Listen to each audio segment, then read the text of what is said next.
Cristina Palacios é presidenta de Arelas, Asociación de Familias de Menores Trans de Galicia, traballadora social e docente de profesión e activista por obriga. É nai da primeira nena trans que se visibilizou nos medios de comunicación e a primeira que conseguiu cambiar legalmente o nome na nosa comunidade. Daquela, bueno, pois nada, somos todo oídos. Nada, quero agradecervos a todos. Efectivamente, eu son a nai dunha nena moi valiente tamén, como comparte moitas outras, unha nena que con 8 anos un día decidiu que xa bastaba de ter esa dobre vida de ser unha persona na casa, no colexo outra, e que, bueno, se supón, eso nos dixeron na Consellería de Educación, que era a primeira nena transexual que en Galicia pues daba ese paso de facer o tránsito social, non? É dicir, de vivir socialmente as 24 horas como a nena que era, non? Entón, de activista por obligación ven un pouco porque o primeiro que nos demos conta cando, bueno, empezamos a chegar nos sitios a dicir temos unha nena transexual, é que era a única, era a primeira, nadie sabía nada, todos nos facían entender que eso era mellor que fóramos tapando, que non se soupera moito, non vai a ser que fora contagioso e aparecera máis.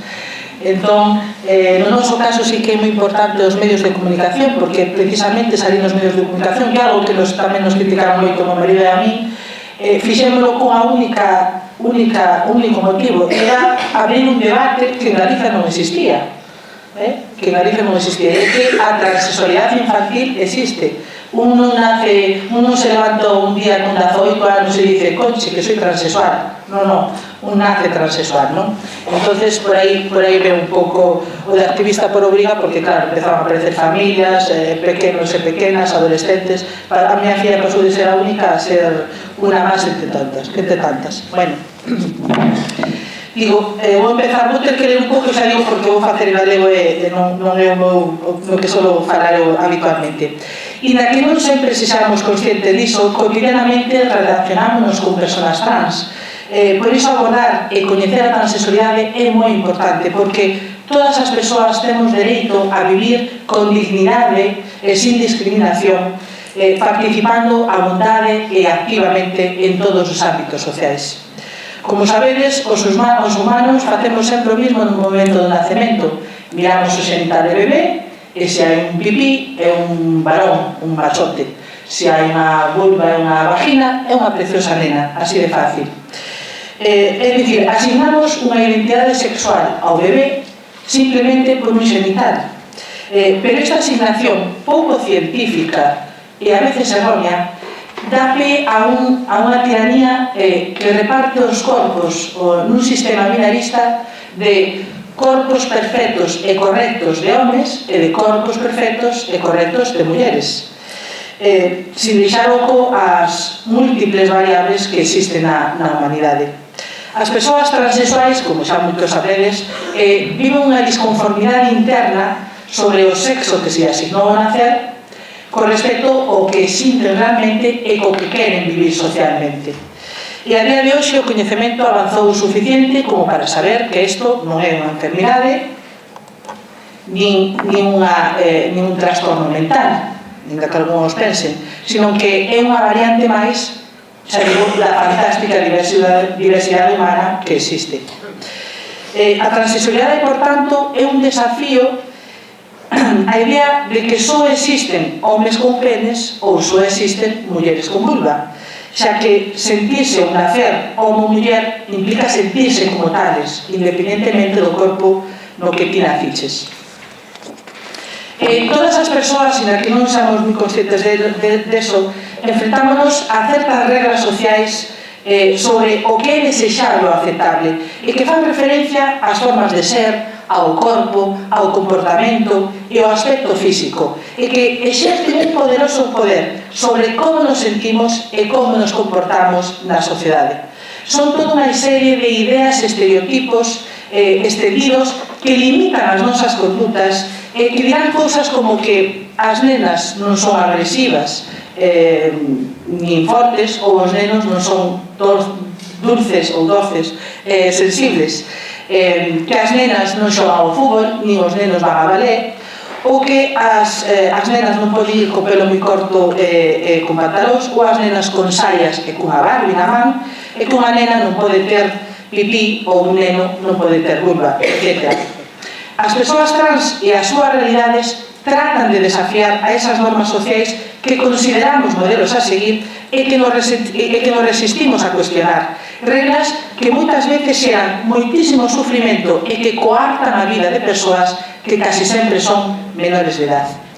No caso dos menores trans, sobre esa identidade sexual asignada ao nacer, irase conformando a súa personalidade, que de maneira brutal irá sendo moldeada por esas normas e roles de xéneros impostos socialmente, que definen como deben de comportarse e ser os nenos e como deben de comportarse e ser as nenas. Moitas familias estivemos criando os nosos fillos e as nosas fillas según o sexo que se lles presuponía ou que se lles asignou nacer. Pero, bueno, non só as familias, sino nas garderías, nos colexios, o vecindario, a familia extensa. Pero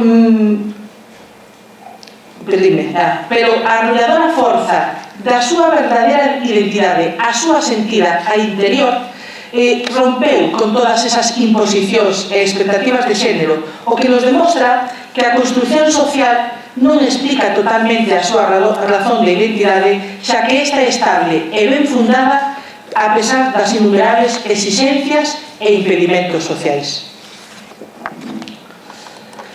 Pero esta tiranía social do que se debe ser estuvo provocando que históricamente unha parte da humanidade viuse relegada sempre a ningún lugar e a vez maltratada e invisibilizada. E o que non se ve non existe. Este é o caso dos nosos fillos, persoas que dende nenos son relegados ao olvido, a súa negación por parte de todos os que lle rodean. Este silencio e negación abarca todos os eidos da sociedade hasta chegar ao propio neno que percibe o tabú, que se dá conta que non ten dereito a expresarse públicamente como é, xa que sente e observa que por encima de todo o equivocado é, e que, por tanto, tense que axustar o que a sociedade entende por normal, unha fantástica palabreja que non sei quen inventou. Para iso non lle queda máis remedio que vivir unha doble vida, unha vida de mentira. Moitas das persoas trans teñen ese forte convencimento de pertenza a outro sexo desde que son ben pequeninos, desde os 2, 3 anos, que ca conquista da linguaxe empeza a dicir son un neno ou son unha nena. E isto non é algo que vai a cambiar, ou un capricho, ou algo que se corrixa, nin que se cure. De igual maneira que todos os que estades aquí en algún momento soubestes que eres nenos e nenas, a diferencia é que a vos non se vos cuestionou. Pero no caso dos menores trans, como digo, cada día a sociedade e moitas veces a súa propia familia dinlles que é un erro, que a eles non lles corresponde decidir, que o seu corpo e o seu xenital é o que decide o que é. Os nenos e as nenas trans reciben a mensaxe de que el ou ela non é boa e que non é querida tal e como é, con tan pésimo resultado que se lles conduce a reprimir e a esconder a súa verdadeira identidade con gran sufrimento e vergoña. Como veis, cando un neno ou unha nena ou un adolescente descubre ter unha sexualidade diferente asignada, construa a súa identidade a partir do menosprecio e a desaprobación.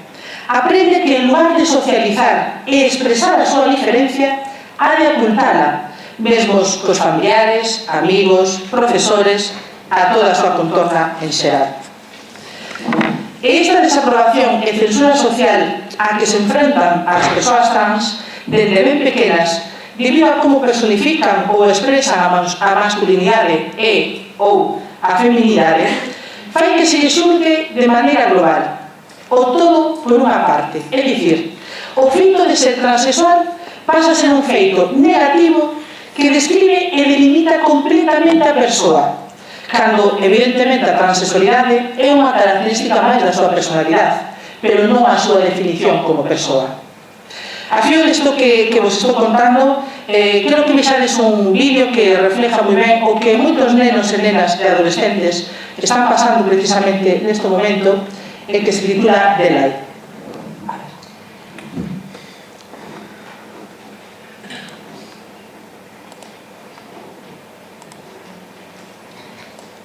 Non sei se temos sonido. Imagino que sí. Sí, imagino. No. No. Ah, pero é aquí. Uns poquitos que estamos.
A veces non fai falta diálogos, para entenderlo todo moi ben.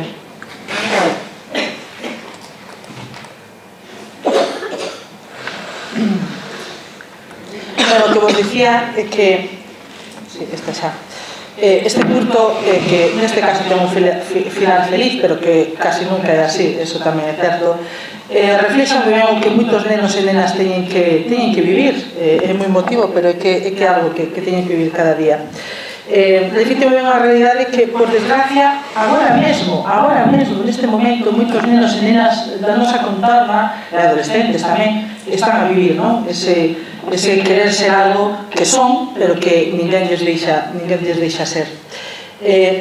Como podedes imaginar, o que un neno ou unha nena necesita nesta situación é que a súa contorna sexa capaz de escoitarlle, de aceptarlle, de quererlle tal e como é, de acompañarlle no seu proceso vital, que quizás pola súa condición teña as súas particulares complicacións. As familias que formamos parte de Arelas así o estamos facendo.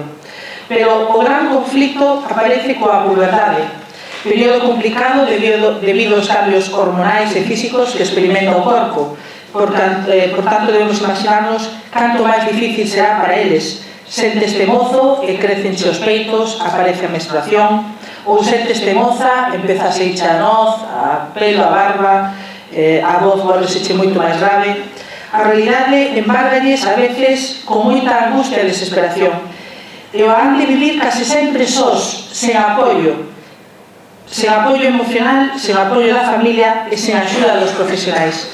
Non poden gozar a vida igual que o resto, xa que eles e elas teñen a presión constante da súa apariencia ante os demais. E esta presión social quítalles a posibilidade de simplemente ser como son e gozalo. Moitos testemunhos recollidos de persoas trans adultas falan de infancias e adolescencias perdidas, infelices, e resulta-nos aterrador saber que o 83% destas persoas pensaron no suicidio e que a taxa dos que o intentaron foi do 41%, mentres que na población xeral é do 1,6%. En cambio, enchenos de esperanza coñecer resultados de investigaciones que se están a realizar con mozas trans que se respetou a súa identidade, que se lles acompañou desde as familias e que accederon aos tratamentos para bloquear a puberdade, e obsérvase que tanto os indicadores de calidade e de felicidade como os índices de ansiedade e preocupación pola súa imaxe corporal foron similares ou mesmo mellores aos da población non transexual da súa mesma idade. Fixamos na diferencia. Que nos indican estes resultados? Que ser transexual non produce dor ou sufrimento. O que produce dor ou sufrimento é a falta de respeto, o abandono, o rexeitamento e a discriminación social, porque o que mata, o que empuxa a morte é a transfobia. Por tanto, o apoio e o acompañamento que podemos ofrecer á sociedade en xeral ás persoas trans, xa sexamos familiares, amigos, profesionais ou activistas, é moi importante porque incide nas oportunidades vitais, como sentirse parte dunha familia, formar parte dunha pandilla e ter planes para o fin de semana, estar a gusto no teu centro escolar, ter parella, viaxar, ir á universidade, en fin, en definitiva, participar nos espacios de socialización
atopámonos co recente asesinato social que se cometeu contra Alan, un mozo trans de 17 anos de Barcelona que sufriu eses insultos e vexacións desde os 14 anos, ante a impasibilidade e firmeza de toda a comunidade educativa.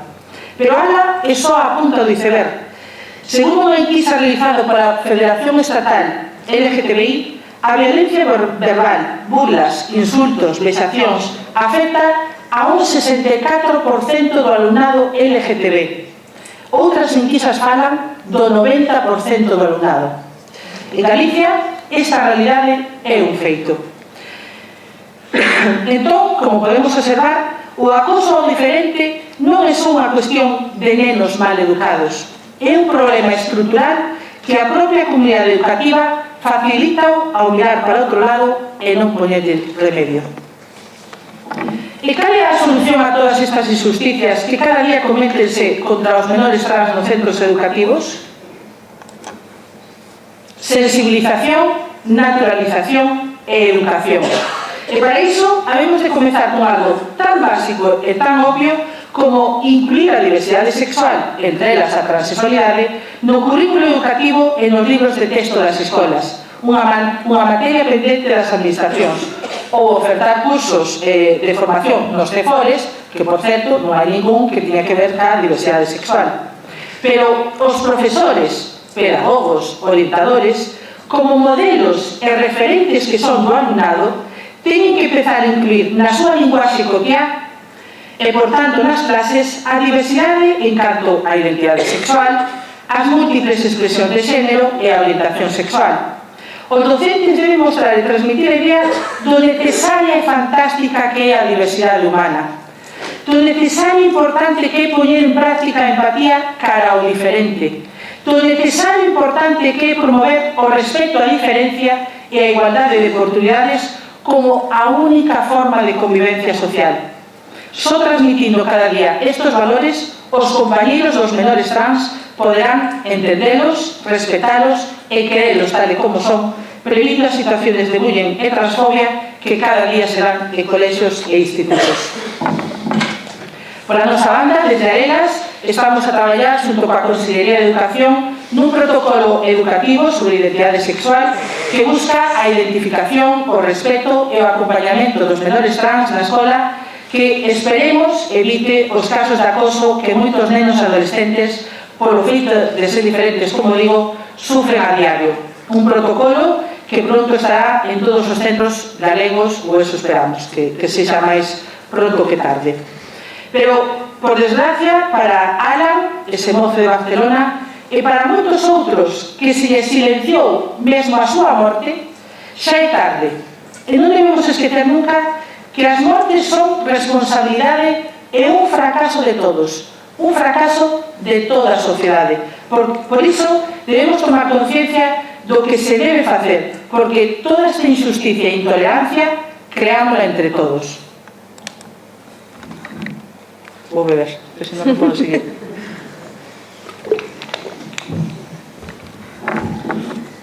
Pero non todo van a ser malas noticias, é así. Digo, porque despois de tantas horas de traballo, de moitas persoas do colectivo que estamos a loitar, comezamos a conquistar dereitos. Por fin, na sociedade empezamos a concebir outras realidades que antes non tiñamos presentes. Os medios de comunicación e as redes sociais mostran as imaxes de menores trans de todo o mundo que son visibles, que nos mostran que as súas vidas son reais e posibles, como Lola, primeira candidata trans a reina de carnaval de Canarias. Lola é a rapaza guapa morena, sí. Non vayamos confundir. Ou John, o famosísimo fillo trans de Angelina Jolie e Brad Pitt.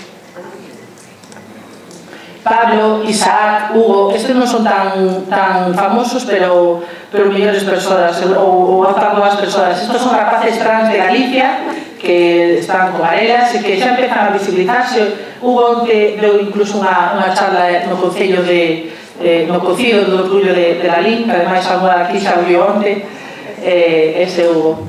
Estes son rapaces trans, sí? E esta é Sara, esta é a miña filla Sara. O que nos mostran estas imágenes é que no momento que comezan a vivir según o seu sexo sentido, empezan a desaparecer todos os medos e inseguridades, hasta o punto de que un menor trans que realiza un tránsito social temprano pode levar a cabo unha vida tan feliz e exitosa como a calquera outro. Os pais o sabemos porque o estamos vivindo e eles cada día nos agradecen con cada beso, con cada abrazo e con cada sorriso. E nós, os pais, só podemos decir pais ás nais que estamos inmensamente orgullosos destes valentes por decidir que xa bastaba de esconderse, de intentar ser que non era para que o resto do mundo os aceptase. Son xente moi valente, xa digo, moi valente. As familias de menores trans só queremos que os nosos fillos podan desenvolverse, que podan crecer, aprender, xogar, que podan sorrir, que podan ser. Para iso, moitas nais e moitos pais decidimos camiñar ao seu lado e como vedes, imos necesitar que tanto a comunidade educativa como os restos de profesionais e toda a contorna social nos acompañedes nesta aventura, porque a vida dos nosos fillos e as nosas fillas vai en eso. Para ir finalizando,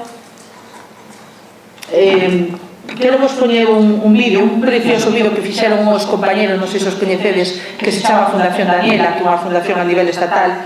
É un vídeo que se titula Dereito a Ser, que se fixo para recoller firmas para que os nenos, os menores trans, poidan cambiar legalmente o seu nome. En Galicia temos que dicir que neste sentido estamos avanzando moitísimo porque Sara foi a primeira que o conseguiu, pero despois dela xa o conseguiron outros 5 menores. Galicia empeza a ser, fijadvos, unha comunidade de referencia no resto de España nestas cuestións de cambiar o nome. Xa 6 menores en menos dun ano o conseguiron. Os xuíces están escoitando as nosas reivindicacións nese sentido, por eso digo importante que son os medios de comunicación, porque eso sempre presiona moito os xuíces, non? E xa conseguiron, xa digo, 6 menores en menos dun ano.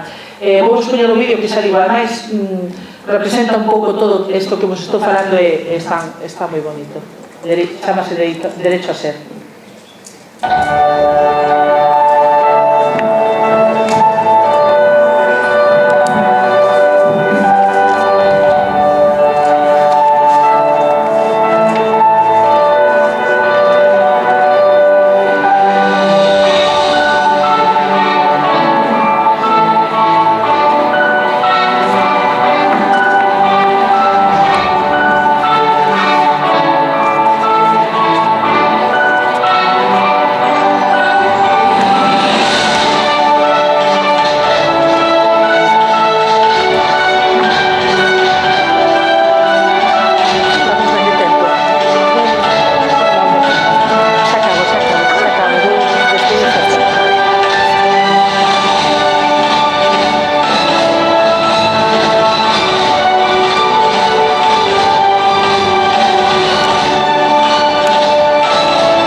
Son os artistas, os de Fundación Daniela, hai que dicilo.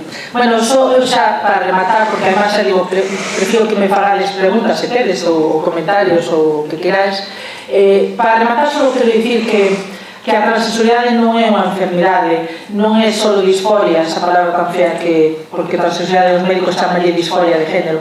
Digo, non é unha enfermidade, non é só disforia, non é vergoña. A transexualidade é variedade, é riqueza, é orgullo, é naturalidade, é alegría. E os nosos fillos, sin duda, permitidme que o diga, están transformando a sociedade. E tamén quero mandar unha mensaxe de que outra sociedade posible se entre todas a construímos e que por encima de todos os medos, os prexuicios e as barreiras mentais está o maior dos dereitos dun menor, que é a súa felicidade.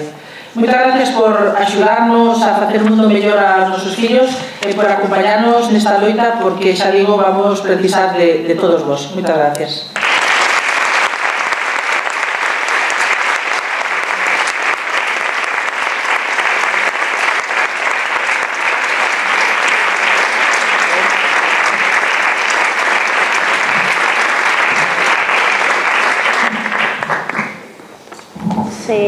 Preguntas, por favor. Sí. Teño que cumplir a hora, non? Se non...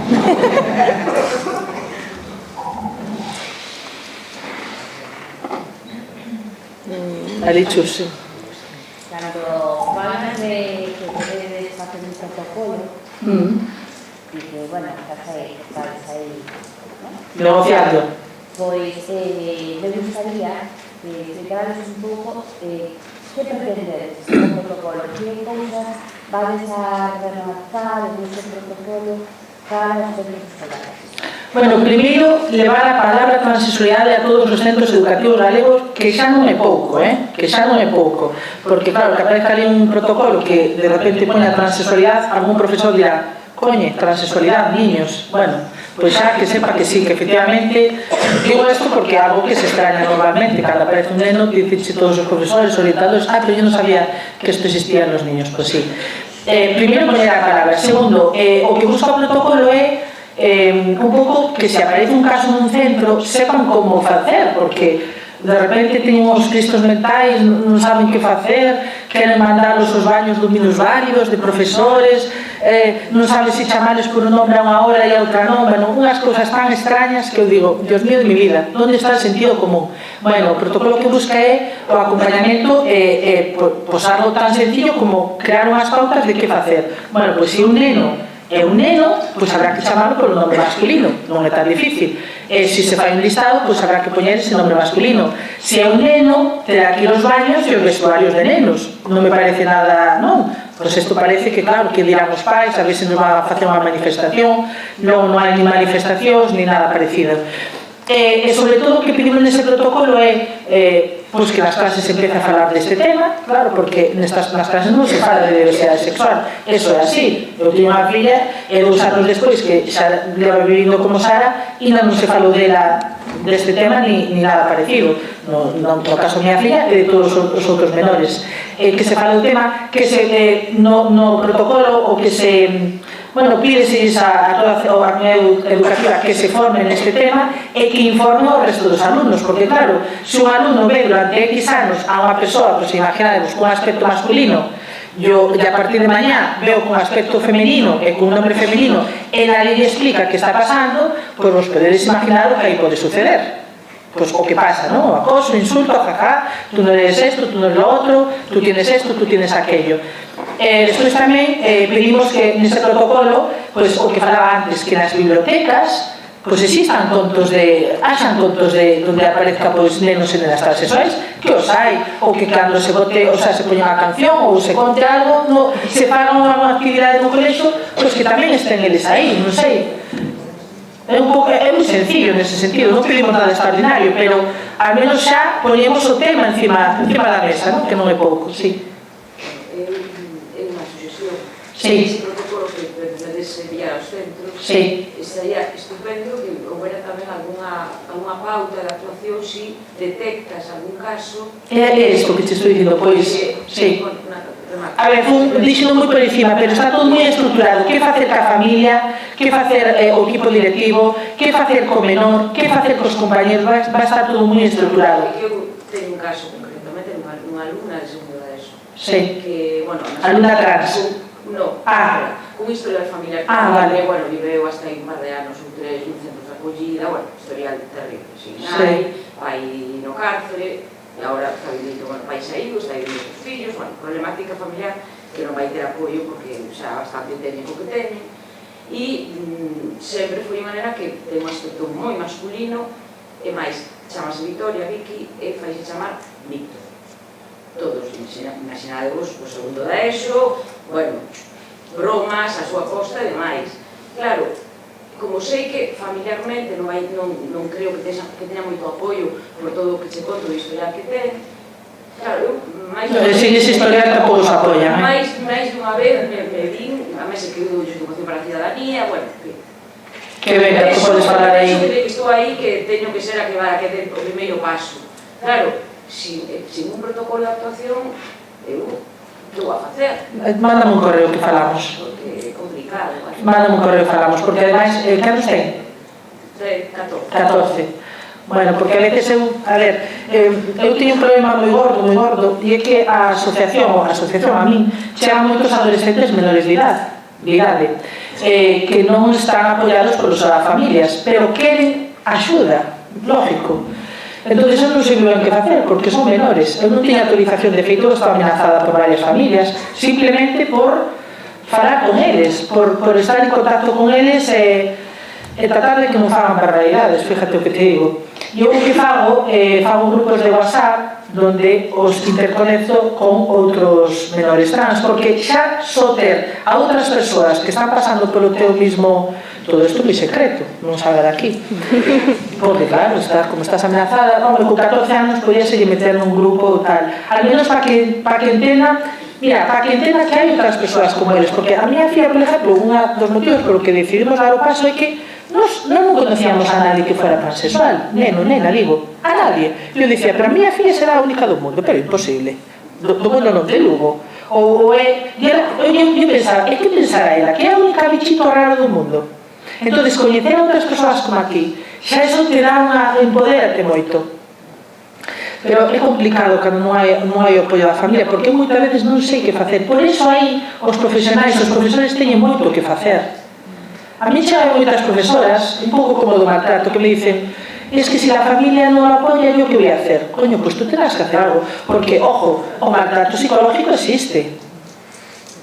E estes nenos e nenas están sendo maltratados psicológicamente polos seus pais cada día. E, bueno, dicenche ademais que ven cousas no colegio e tamén miran para outro lado. Pero, entonces, vamos deixar que o acoso exista o 90% do alumnado LGTB. Eu creo que ainda demais en Galicia. Eu podo dicir que neste último ano pasarían uns 32 adolescentes, non familias, adolescentes, excepto todos sufriron acoso, vejación, todos. Eso non é o 90, eso é o 98. Pero onde están os profesores, os orientadores? Como nadie ve nada? Como nadie ve que sempre están solos? Ou as risitas, nadie ve eso, porque o que vos dicía antes, o silencio, estar solo, arrinconado, non ter amigos, non ter planes o fin de semana, eso tamén é acoso. E o silencio cómplice tamén é acoso. Eso sinto así, Pero alguén terá que facer algo, non sei. Sí. Sí, bueno, eu son profesora de Cidadanía e, bueno, cada día vemos nos centros máis nenos que teñen unha orientación sexual diversa e o que pasa é que, bueno, a autocrítica que nos hago é que é un tema que nos provoca un conflito moral e ideolóxico como adultos e que temos un gran descoñecemento, claro. Entón, claramente o descoñecemento que tens que facer casi para como fixemos as nais e os pais que non tiñamos ni idea, ni somos especialistas en nada.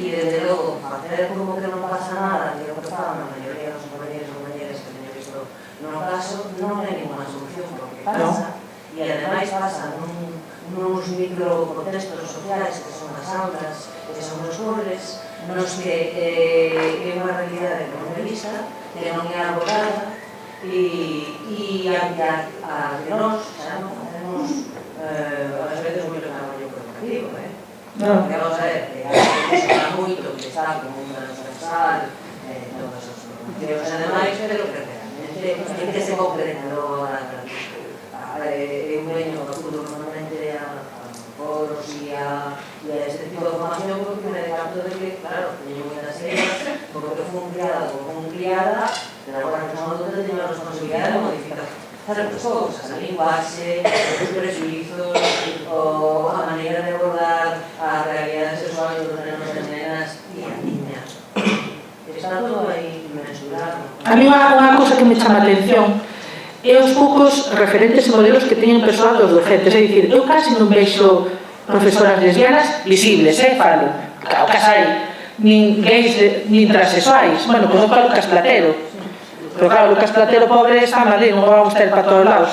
E que non hai nin gay, nin lesbianas, nin transexuais, nin bisexuais nos docentes. A mí pareceme increíble. Pero sei que estadísticamente non pode ser.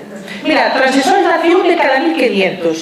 Por cada colexo instituto, mira, no colexo da miña filla hai 2 casos. É un colexio rural. 2. Un está agachado, pero sabemos que está aí. E está a miña.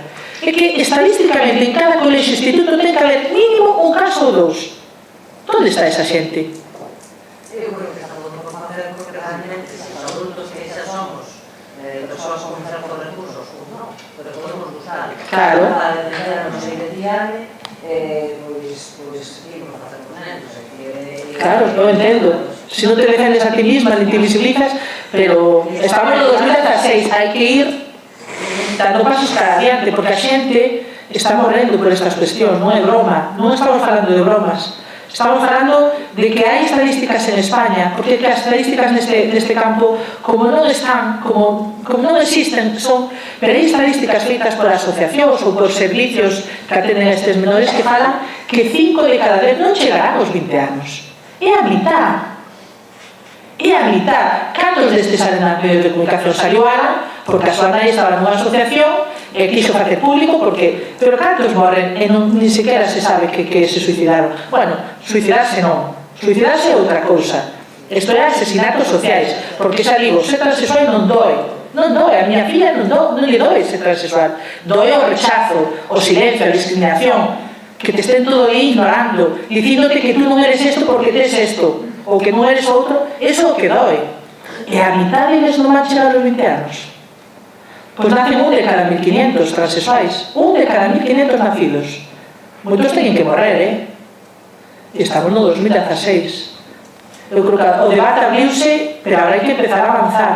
As familias facemos cousas, pero non damos chegado a todo. Eu non podo estar en cada colexio de cada adolescente que me dice cada día as cousas que lle pasa. Eu chamo ali os orientadores, xa digo, arriesgando a que os seus pais, entendes, porque non pero tú chamas os centros e nunca pasa nada, ali nunca ve nada. A miña filla chamaronlle maricón cada día desde que tiña 5 años hasta os 8 que fixo cambio. Cada día, nadie sabía nada, nadie oyó nada, yo iba a los recreos la vía solita, nadie lo veía, es que nadie ve nada, te lo niegan. Dices tú, carambas, o sea que miña filla vais a inventar. Miña filla con 6 anos dixo un día, mamá, ¿qué significa maricón?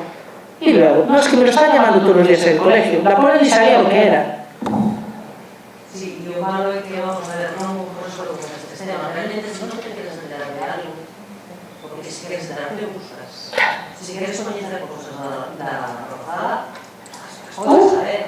Tamén hai que saber onde buscar, digo. E hai momentos, sobre todo os momentos de non formais, é dicir, os recreos, os cambios. Correcto. Eso é a lei da selva, prácticamente, porque hai e entón poden sacar todo o que traen nas horas mochilas de casa, a nivel, sobre todo marinas, non? E prejuízo Traen da casa tamén o ven no colexo, Sí, tamén o ven no colexo. A miña filla, que iba con aspecto masculino todavía, durante 3 anos foi a única que iba a batuca, a única que iba a zumba, a única que iba a gimnasia rítmica, era a única. Isto é ese. E al fútbol eu non vexo ninguna nena. Quero dicir que estas cousas que parecen que non, todo isto vai marcando as cousas.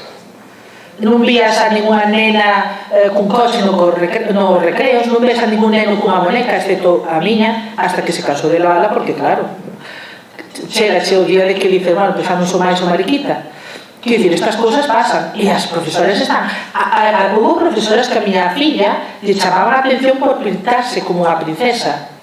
Y decía, no, tú eres un niño, no te pintes, ¿no? O no pintes corazones. Isto pasa, pero non fai 20 anos que a miña filla ten 10. Ahora, pasa ahora. Hola, Cristina. Hola. Bueno, nós estamos aquí tamén na orientadora do noso centro, nós somos dos afortunados de ir onte a escutar a Hugo. A Hugo e, bueno, A Fito, a todos, sí. Era un auditorio cheo de rapazada adolescente, un comportamento excepcional, os ollos e as orellas así. A volta tivemos un foro, pusémonos, quedamos a comer todos xuntos, porque chegamos a Negueira às 3 da tarde, preto das 3 da tarde, e quedámonos con eles. Eu xa che dixen, xa me digo, que son afortunada por estar nun centro no que se traballan as emocións. Xunto con a Universidade de Santiago, e unha das persoas que traballa con estes rapaces tamén de onte, en horario absolutamente de forma voluntaria, a estar con eles no foro, porque tamén queríamos ver o que recibiran aí, como se sentiran, e sobre todo, intentar ver como, no caso de que algún rapaz ou alguna rapaza se queira facer visible, que podamos ter un espazo para él, un espazo de seguridade para esa persoa. Bueno, a Hugo encantoulle Hugo, tiña bastante descoñecemento sobre a realidade dos rapaces e rapazas trans, pero é verdade que Hugo tamén é como moi aberto, unha ventana aberta. Sí. Moi feliz, entón, claro, non hai nada, non sabíamos de esta... É unha persoa normal, diría. Claro, é normal que queira vivir, como se siente, todo, pero claro, tamén decimos, vale, ese pasa aquí, non? Porque non dixemos, que nos quedou aí pendente a charla de Lola, que nos quedou, por escaso tempo, quedou a media, non? Entón dixemos, ese traemos a Lola para que nos acabe de contar toda esta... todo iso que nos ten que contar é que tamén apetecido, e todo eso. Sí, veña Lola. Sí, isto a todos nos interesa, Hugo. Ese tenemos a Hugo. Pero non por nada, sino por cuidalo. Cuidalo. Claro, porque eles que nos decían no sí, pero que para nós. Porque aquí hai moita xente que o mellor xa se pode sentir incómodo, claro. Entón, sabe tamén iso. Creo dicir que o mellor, o feito eu non sei, xa se dixen un día que cuidado co protocolo da xunta. No, o protocolo estamos facendo nós. En principio nos dixeron que non xa, bueno, hasta aí chegamos, hasta aí chegamos. Non somos moi expertos en nada, pero hasta aí chegamos. Nos dixeron que van a aceptar todas as nosas peticións ou dadas sugestións. Nosotros pusimos exigimos, logo quitarán o de exigimos e ponerán, non sei outra palabra sin tal, pero en principio entenden todas as nosas reivindicacións. Xa tuve unha reunión co conselleiro e co director xeral, que me parece un home bastante cabal, fíjate, e bueno, parece que van a aceptar todo isto. Bueno, solo faltaba, quero dicir, non está facendo un favor, porque eu, non ten dudas, quero dicir, a identidade sexual está na lei de educación, quero dicir, o respeto a identidade dos menores está na lei, parece que estamos pedindo algo, non, está aí, Un acompañamento, que sí, que imos acompañar a familia, pero hai algo máis, necesitamos que veña de xente que sabedes do tema que estáis implicados, que muchas das gentes están xogando con rapaces e cos adultos, non sei se na mesma, se diferentes. É certo que tamén iso exixe moito truco, que se quira visibilizar, eu non sei, non? E aí entras na intimidade de ese rapaces que non teñen por que estar constantemente visibilizando, non? Pero quero dicir que, sí, imos ter un protocolo, pero a realidade é o tempo que eles viven sen nós. Nos nada imos cortar iso, xa estamos facendo, imos meter o tema, xa estamos facendo. Imos trabalhalo visualmente, imos trabalhalo todas as cousas, pero teñen moitos espazos nos que eles non teñen un referente adulto.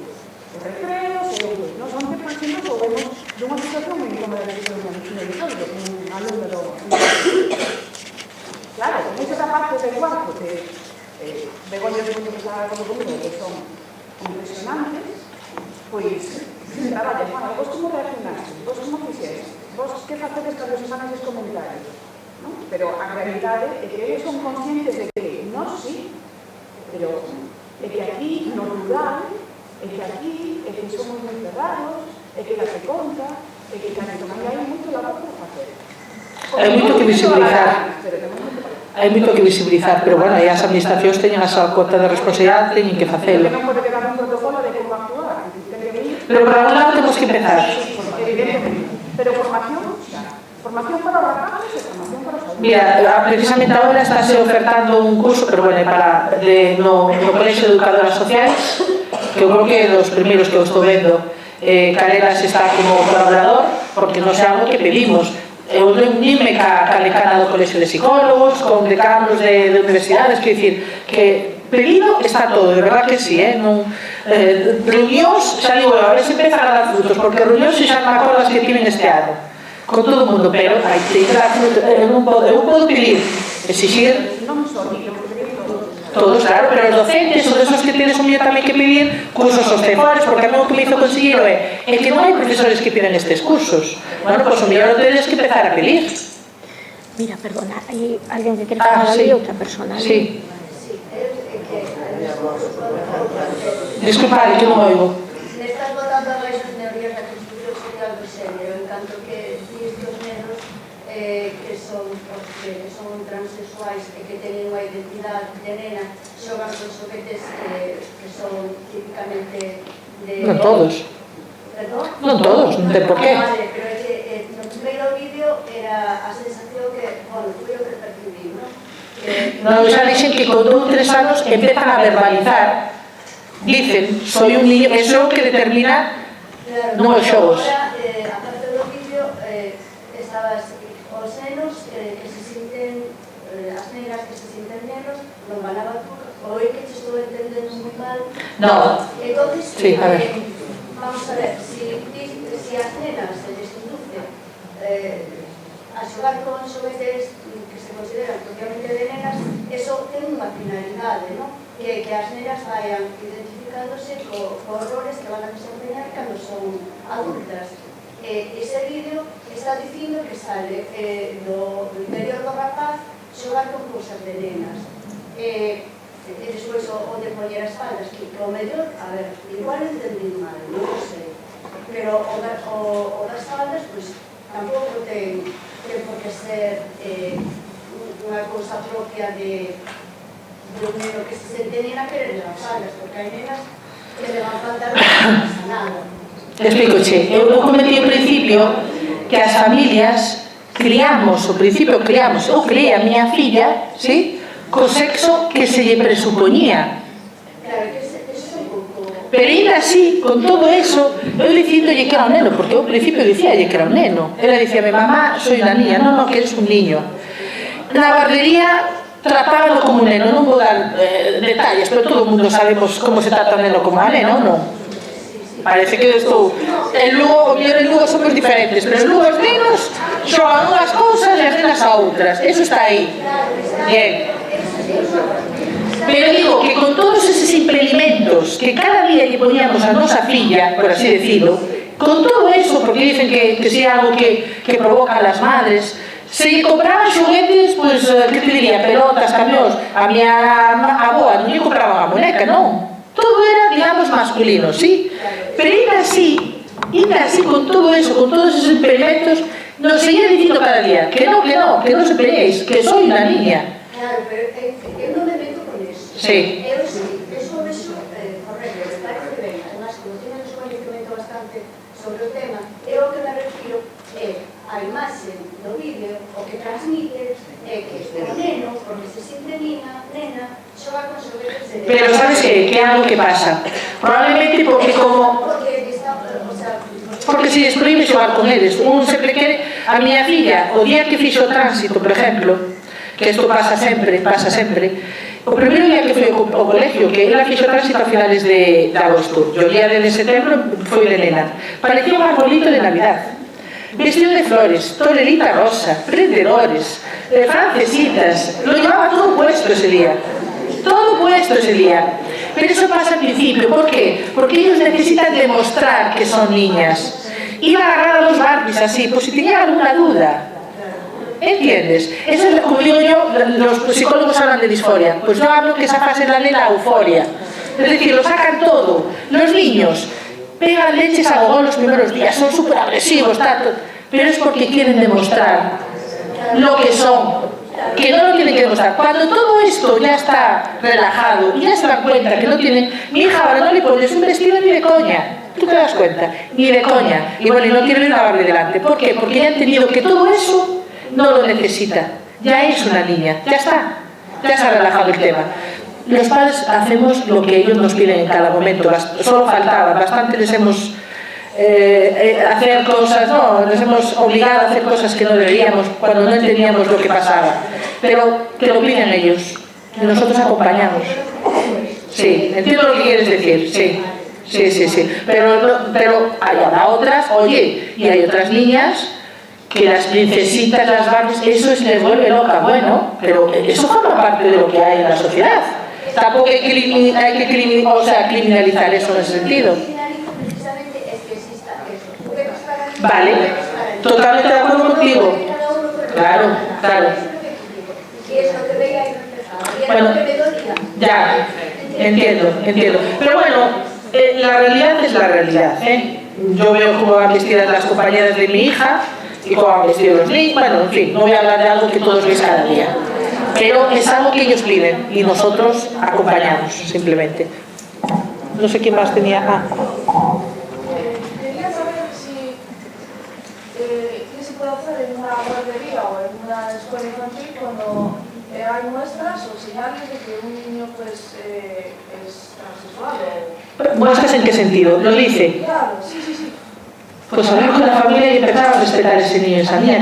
Es muy importante que desde niños y niñas les dejen expresar lo que son. Si no, pasa lo que digo, que reprimen lo que son con mucha vergüenza porque les dicen, no, eso no está bien. Y luego eso ¿en qué acaba? Acaba en que pasan la infancia tristes, infelices, la adolescencia, y sí, ya un día en que explotan y lo dicen, pero a lo mejor ya es demasiado tarde, ya se han perdido los años. Mi hija empezó a verbalizar todo esto con 3, 4 años, y nosotros, pues cuando entendimos que aquello no era ni nada, ni bueno ni malo que pasaba, decidimos dejar de decir tú no eres un niño, ¿no? Fue algo que hablamos mi marido y yo, y simplemente dejábamos que hablara, ¿no? Y lo pedimos en la guardería. La guardería en fin, depende de tal, pero simplemente dejar que se exprese. Y que si dice soy un niño, aunque veáis otra cosa, pues es un niño, no pasa nada. Lo que hay que hacer es decirle no eres esto. No fomentar nada, por así decirlo, pero no negar lo que te están diciendo. Porque ya digo, vosotros cuando fuisteis niños o niñas nadie os cuestionó. ¿Por qué a los transexuales hay que cuestionarles? Son niños y niñas igual que el resto, ¿eh?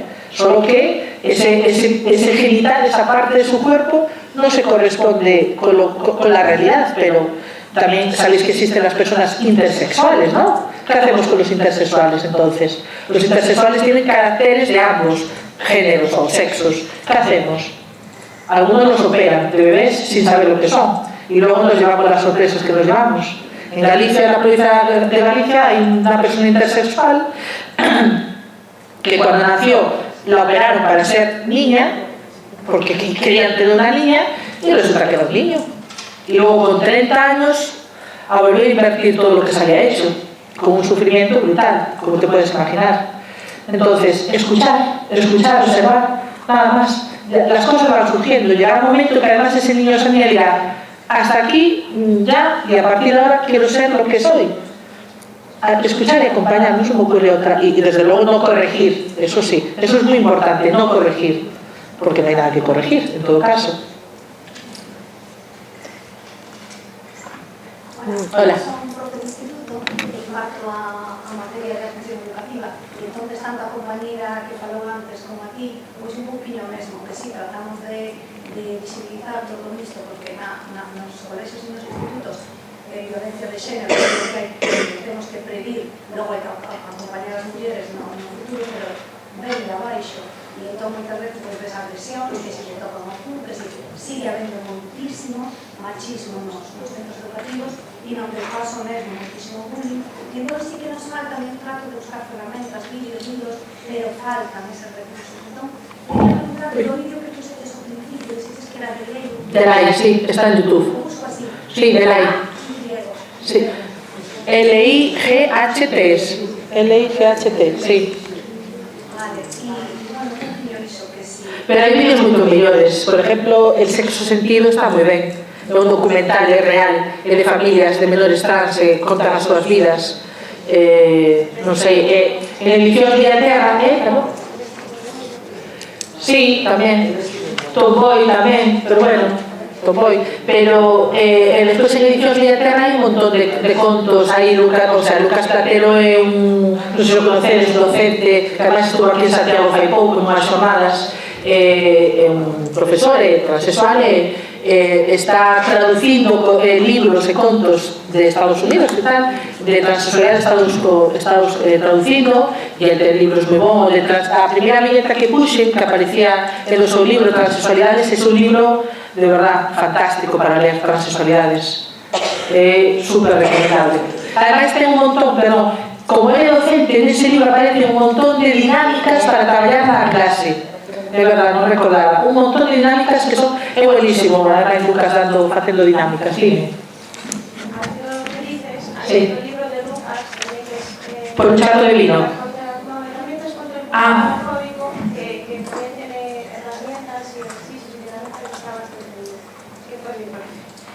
¿Fue tu profe? Qué suerte, le gustaría a mí. Yo soy educadora y sexóloga y desde mi experiencia me gustaría aportar algunas reflexiones sobre esto. Creo que falta muchísima educación sexual, que no es educación corporal, que no es lo mismo que poner un pene encima de una mesa y poner un condón. No es eso, es educación emocional, pero también educación holística en general para las familias y para los profesionales. Lo que yo veo en mi función, hay una falta muy grande de apoyo económico de parte de los gobiernos para que se pueda hacer, porque las licitaciones que se están sacando, por ejemplo, yo soy de Coruña, la última licitación que se sacó, las condiciones económicas y de programación, por ejemplo, de 150 horas de taller que te paguen 5 horas de programación, pues es bastante penoso. Las condiciones, además, son peores que las condiciones que había con el TC. Por lo tanto, es una crítica política y es una reivindicación también para que los colegios, porque muchos profesores y profesoras que a mí me contratan, lo contratan a través de su bolsillo para tener esta formación. Y en los colegios en que se puede trabajar desde esta educación, pues está haciendo una labor bastante bonita, educando en diversidad y educando de manera emocional. Así que os doy la enhorabuena y adelante con el protocolo porque es necesario, porque muchos profesores y profesoras se ven solos y solas, o alguno o alguna están nadando contra la corriente, y es importante que asociaciones o iniciativas como estas pues estén presentes para poder avanzar en este caso. De acuerdo contigo en todo, no tengo más que aportar. Sí, sí, sí, sí, sí. No sé.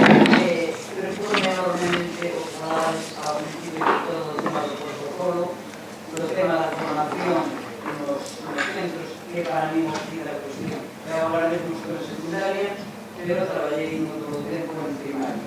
Eu vexo que cando eu traballaba en primaria, todo que sexa educación de emocións, non é que sexa máis fácil, sino que é moito máis fácil xuntar o profesorado, motivar o profesorado para ver como actuamos ante unha situación, ante outra. Vexo que é propio todo a poder actuar de unha maneira correcta, coherente. Pero eu desde que traballo en secundaria que van para de 17 18 anos, eu vexo que é totalmente imposible, salvo que algo veña de arriba. Poñamos vía CAP, pero CAP e unha das partes do CAP é que vostedes que saben como que ides tratar. Aquí non vale solamente fórmulas de física, de matemáticas ou de química. Que acontece nos institutos que eu, que sí que estou formada na xente da primaria, trato de plantear situacións do tipo que sexa, que teñan que ver con isto, coas emocións, e todos son cousas que hai que sobrepasar que programa. Logo hai titorías hasta cuarto da ESO. As titorías van, logo dependencia, alcohol, non sei que, de todo, de lo que ten que haber. A partir do cuarto xa non hai titorías, co cual non se traballa absolutamente nada. Están aquí francesas, habería que traer alguén a esta situación no centro. Estou vendo que hai criaturas que se están aillando por razóns, a mellor de homosexualidade, do que se me da igual. E francesas que hai que facer algo non hai tempo. Entón se organizan actividades como mandar en Facebook ou con el Twitter. Pero o que é realmente importante, o que realmente forma as persoas na universidade, este ni se contempla, ni se ve. E o apoio agora desaparece tamén para a ciudadanía.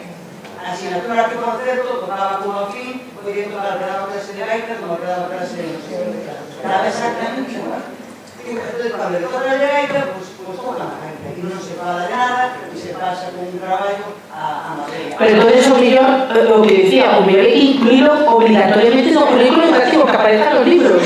Así os profesores lo tocarán. Eu recordo un centro donde hai 400 e pico de alumnos e alumnas, donde hai electricidade, que eso é heavy metal, traballar con xente de electricidade heavy metal, porque non entenden nada. Nada. O protocolo non chega, porque o protocolo se activa. Vale? Aí teria que ser, primeiro, xente que tenga que dedicarse ao ensino, a xente que teña que pasar por un tipo de probas, donde se saiba que cubra a súa sensibilidade, a súa capacidade de observación do grupo humano que teña. Eso xa para empezar. Que non teña ni idea cando dice, es que este pequeno, ay, sí, ¿cómo tiene eso? Se quedan alucinados. Tiene eso, tiene cosas raras. Esa formación para mí sea vital de entrada. Segundo, el protocolo solito no. Protocolo como obligatoriedade, digamos, se vai a implantar, vamos a formarnos, vamos a debater. Vai no protocolo, xa digo, eso vai pedir no protocolo, pero non podo obligar eu. Primaria, sei que eso, en un tanto por ciento elevadísimo vai triunfar, en secundaria seguro que hai un único lugar son a fórmula. Pois logo os profesores tedes que pedilos, e que a mí piden que os profesores non piden estes cursos, xa que a quen crees.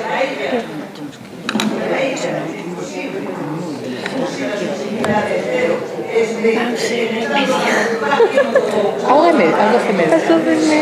Bueno, eu tamén teño que machar que teño que ir a Dalí. Non sei se...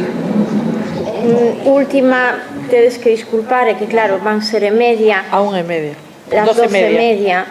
Temos aí a seguinte ponente, a Yanire, a verdade, bueno, ela considera que é moi interesante todas as aportacións e tal, xa falei con ela, pero bueno, a verdade é que senón nos vamos pero moitísimo da hora, vamos xa.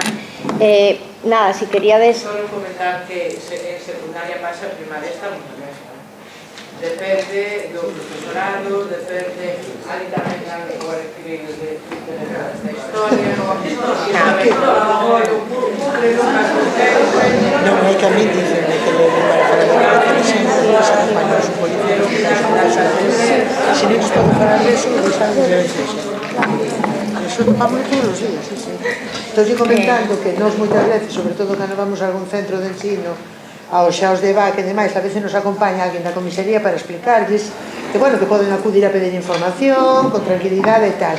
E os máis, os de primaria, de secundaria e demais, hai colexios que nos dan, nos fan a deferencia de deixarnos, para solapar que vamos a falar de violencia de xénero, pídenos que levemos un policía de uniforme e que digamos que vai falar do que estabades a comentar, de Facebook, de Twitter e de todo eso. O da violencia non importa en absoluto. Como que se nos perdoa un pouco a vida levando o señor de uniforme a falar das redes sociais. Vexo que está instaurado, entonces vete todos os anos tal, e cubrir é moito máis cómodo, é moito máis doado. A ver, perdón, unha cousiña, é que isto é un sin parar, de sabelo dedicábamoslle a María inteira. Pero é común en todos os centros por onde falades.